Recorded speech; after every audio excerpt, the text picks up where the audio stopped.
This is Asian Insider and I'm Nirmal Ghosh. Today we take a deeper look at a recurring transnational environmental crisis affecting mainly Indonesia, Malaysia and Singapore, somewhat euphemistically called the Haze, the transboundary haze, which is to say smoke from wildfires in Indonesia and to some extent Malaysia. Joining us first on Skype from Bogor in Indonesia are Dr. Michael Brady and Dr. Harry Purnomo, both at the Center for International Forestry Research. Dr. Brady is a specialist in fire information and integrated management in ASEAN and globally. Dr. Purnomo is a specialist in community fire management and livelihoods in Sumatra and Kalimantan. Now, this has been going on for decades, and almost every year we have schools shut, flights disrupted, and respiratory illnesses up across the region. But this year is not as bad as 2015, which, as an El Nino year, was drier and hotter.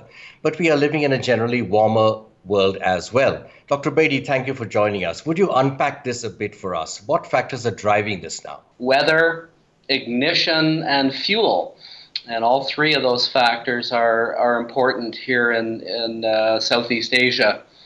As you mentioned, the weather conditions are normal for this time of year. We're in our dry season. It's not an El Nino year.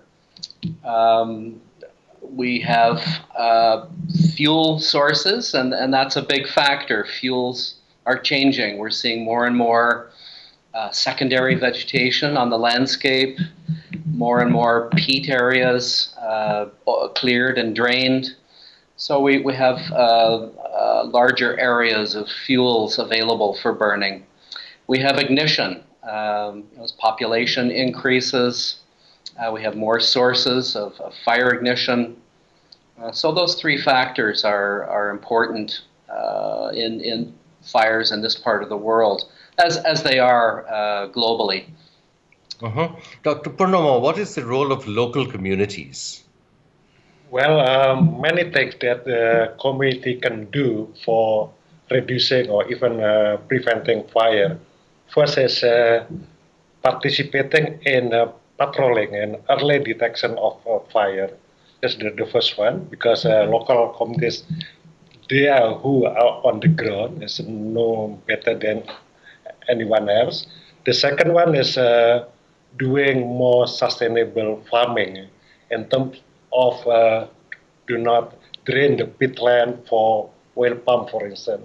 And do local communities have enough resources for all this? I know that Indonesia has been spending money, but we've been seeing this for years, 20 years plus now.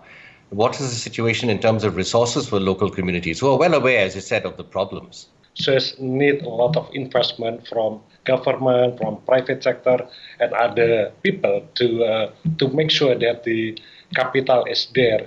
There is money coming from government, private sector, but the magnitude is not enough for reducing fire for the entire Indonesia.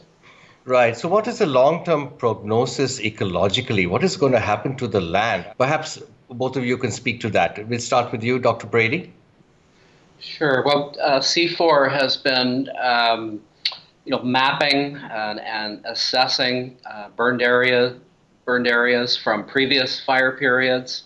We're seeing substantial regrowth in areas where land is left unused, which is actually another issue because there are substantial areas, burned areas that have not been used. It's very important to have clarity of land uses, where to be forest and where will be converted into agriculture. Right. Okay. Very interesting. Very complex. And good luck with your work. Thank you again for being with us today. Thank you. Our pleasure. Okay, so we've heard from the experts at C4. Now we are joined by the Straits Times environment correspondent Audrey Tan in the studio in Singapore, Malaysia Bureau Chief Shannon Teo in Kuala Lumpur, both of them are affected by the haze, and Indonesia correspondent Linda Yulisman in Jakarta. Now, Linda and Shannon, tell us a bit more about cloud seeding to trigger rain and clear pollution. Is it really effective and has it had any impact at all? It doesn't seem like it can really turn the situation around, or can it? Linda, perhaps you can start? Yeah. Hi, Nirmal. Thanks for having me. Well, I could say that to a certain extent, the cloud seeding has some impact. Last Friday, Indonesia's emergency response team managed to induce rain in some areas in Riau, which is among the hardest hit provinces. And this allowed the air quality in the provincial capital of Pekanbaru to improve temporarily on Saturday. And Nirmal, the cloud seeding operations are also very important because many areas affected by the fires are peatland, where Mhm. fires can keep burning underground for weeks. So putting out fires there really takes time and need a lot of water. Right now, 4 planes are on standby to carry out cloud seeding operations across 6 provinces in Sumatra and Kalimantan that are worst hit by the fires, and they include Riau, which is close to Singapore and Malaysia. And the weather Mhm. forecast agency says that the cloud seeding is possible to do now because there will be potential clouds to seed sometimes this week. So the emergency response team is trying to seize the moment. Shannon, what has been the effect of cloud seeding? Any positive effect in Malaysia? Well, I'm afraid to report that in Malaysia, cloud seeding isn't quite as effective. What you get is short-term relief from the pollution because the rain absorbs and dissolves some of the pollutants. But we don't have fires here. What's causing the haze is the smoke coming in from Indonesia. Now, if the smoke keeps coming in every day, you're going to get the haze back. So we did cloud seeding on Monday. Weather was better on Tuesday, but here we are on Wednesday. Things have actually gotten worse. Some places are in hazardous levels.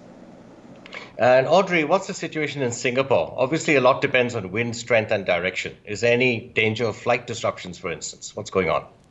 Hi, Namal. Yes, Singapore has also been experiencing bouts of unhealthy air quality since last Saturday, but I have to point out that our unhealthy air quality has hovered at the lower end and is nowhere as bad as the situation in Ground Zero in Indonesia or in Malaysia as well, based on the pictures that we've seen.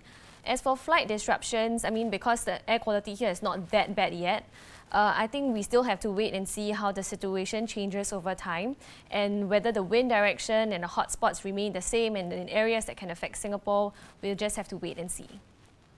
Linda, what is the Indonesian government doing about the fires which are causing all this? Have there been any cases of companies being fined or prosecuted or anything like that? Yeah, right now on the law enforcement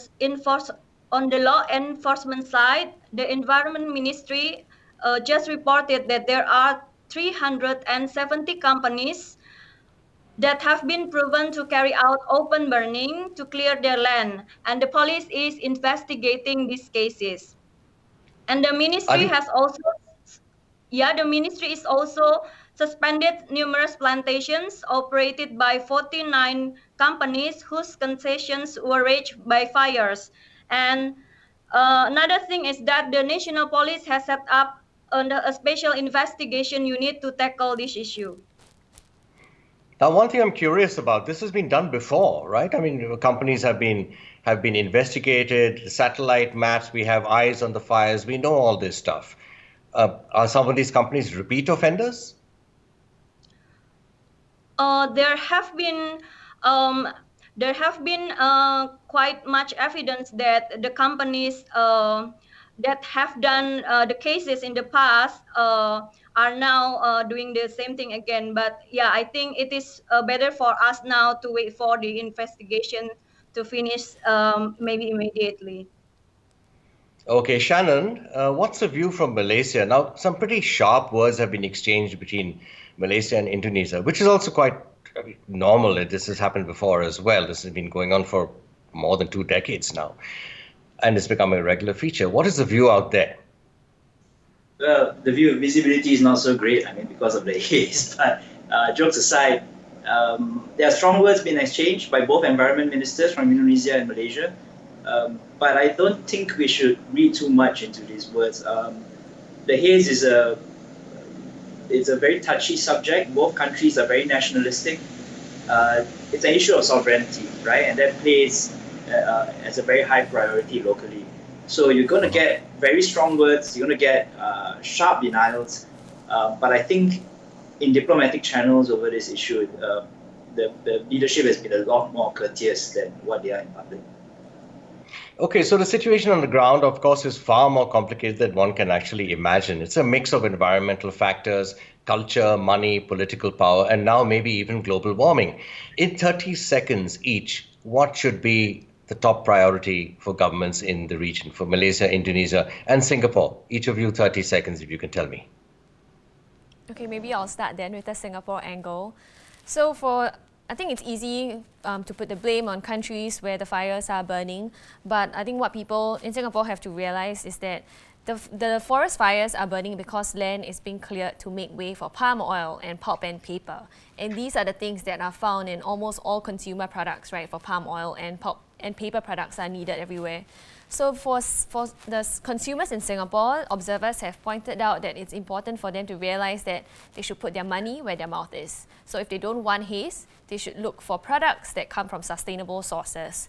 And to this end, groups such as the WWF Singapore, they have recommended a few eco-labels that customers can look out for. So things like the Roundtable for Sustainable Palm Oil, RSPO, Forest Stewardship Council, FSC, and BCI, the Better Cotton Initiative. These are eco-labels that WWF recognizes because they meet minimum sustainable guidelines. So from the layman perspective, that is what can be done. On the governmental level, after the 2015 haze, the government has said that they have a green procurement scheme in place where they try to find sustainable products certified with the Singapore Green Label, which is administered here by the Singapore Environment Council. Shannon? Well, I think the first thing that the government needs to do here, and it has done, is look at public health, right? So you get the hospitals ready to treat respiratory issues, eye infection issues, get the N95 masks out for everyone. And there's not much else we can do, really. One thing is maybe we could pressure to amend the ASEAN Haze Pact. Right now, there's no way for other member states to tell what an offending party should or should not do. And maybe there needs to be a way to apply more pressure. What's the point of ASEAN if it's not about cooperation and consensus building with some compromise? Yes, it's an issue of sovereignty, but if you put aside ASEAN, what are you expecting the rest of the countries to do? Apply sanctions or something? We don't want that either. So I think we need to kind of pressure for change with the ASEAN Haze Pact. And Linda, your view? Yeah, I think that Indonesia's government need to be more open about the real situation and willing to have a dialogue with neighboring countries affected by the transboundary haze, in this case, Malaysia and Singapore. And I think authorities on the ground must also provide more and also faster emergency responses to residents affected by the choking haze. In Riau, there have been a lot of health centers that are being set up right now to help residents that are affected by some respiratory problems. Okay, very interesting. Thank you all. Thank you very much for being with us today. Thank you, Namal. Thank you, Nirmal. Enjoy the clean air. Well, in DC, in the US, there's hardly any media coverage on the ASEAN haze, the transboundary haze. We had a lot of coverage on the Amazon fires some time ago, and we have had a lot of coverage, of course, about Hurricane Dorian, which devastated the Bahamas.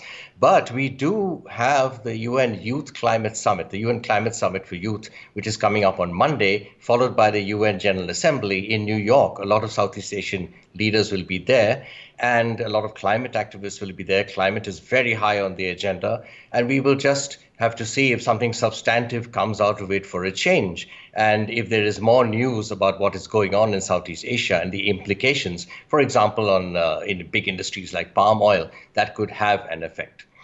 So that was Asian Insider for this week. I'm Nirmal Ghosh. Look forward to seeing you next time.